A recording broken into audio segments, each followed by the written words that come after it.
So now we're going to do the second raised wave on our piece. So I first pour my clear resin about where I want the edge of the wave to go.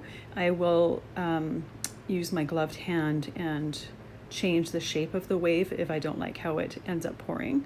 But the first thing I'm going to do is spread the resin all over the surface so that everything is coated, and including spreading it down the side to make sure that the resin drips over the edges as evenly as possible.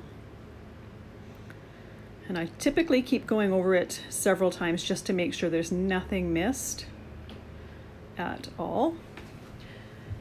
And then I'm going to change the shape of my wave here.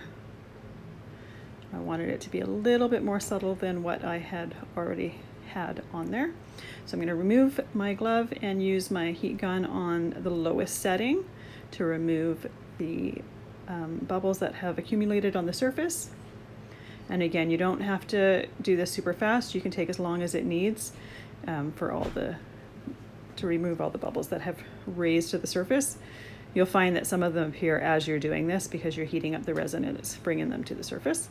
Once that is done, I'm going to pour my white layer on the edge.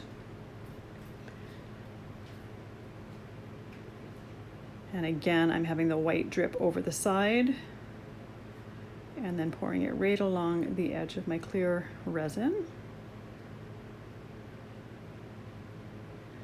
And put as much or as little as you want there. I'm going to go over it with the heat gun quickly just to remove all the bubbles that were in the white there. Put the fine tip on the heat gun, and then using the highest setting and placing the heat gun as horizontal as possible to the piece, we're going to blow out the white for the waves and then blow out the edge that accumulates while you're blowing it. And then I didn't really like the way the edge looked. Some of the edge, especially where I started right there, it went a little bit clear, so I'm just going to add a little bit more of my white just to even it out and to make a cleaner edge to it. And if you wanted, you could use the heat gun again and just pop any bubbles that are there.